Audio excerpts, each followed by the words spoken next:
Hi, I'm Andrew, and I'm a software engineer at Pixar. I'm going to show you some of the hair workflows we developed for Incredibles 2.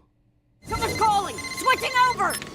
On a shot like this, the hair helps tell the story, so it's got to be perfect. On previous Pixar films, a hair animator would have only been able to interact with a few hundred of these sparse guide hairs, only guessing what the impact would be on the several 100,000 real hairs in the final frames. But on Incredibles 2, we made sure that animators had access to full fidelity hair at all stages of the pipeline, making their job a lot easier. There's no baking or recording step required to see the full fidelity hair. It's just always there and always live for you to edit if you want it. Some parts of Elastigirl's hair are procedural, like the scraggle, and some parts of it are hand sculpted or simulated with physics. These blue guides are sculptable, and as you can see, you see the result immediately.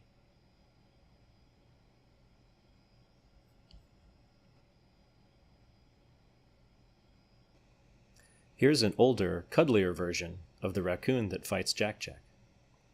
This is what a groomer would see. A groomer is one of our hairstyling artists.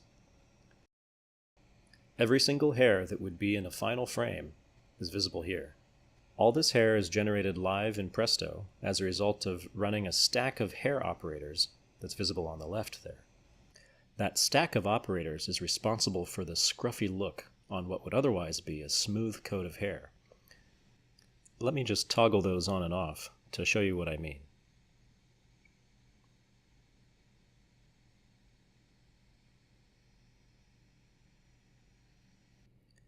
Let's play with the clump operator next. The clump is set to 0 overall effect right now, so let me gradually increase that. And you can see the clumps start to come in a region of effect controlled by a texture.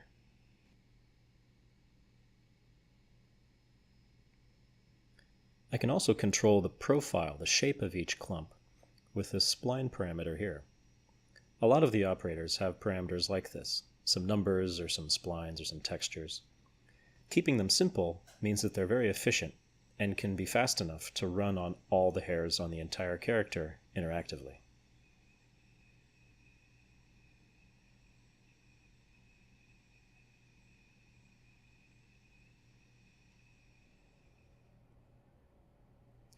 The benefits of interactively editing hair become really clear when it comes to sculpting hairstyles.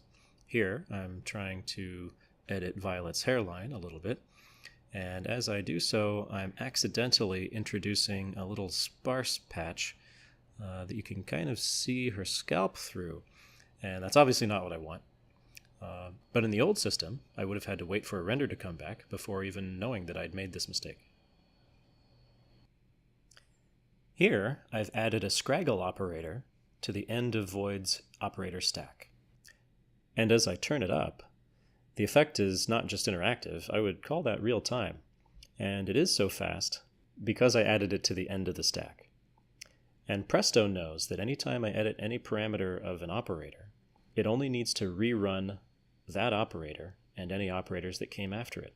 So in this case, it means it does not have to scatter hair roots on the scalp or grow the hairs along the guides.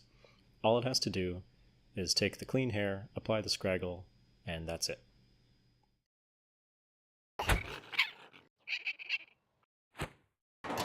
Character animators need the hair to work at high frame rates so that they can focus on their timing and performance. We accomplish this by processing the deformation of the hair on the GPU using the Hydra rendering engine. This allows us to hit 24 FPS in both playback and direct manip. For character animation workflows, we don't usually show the full fidelity hair, but it is always available by just turning up the level of detail setting.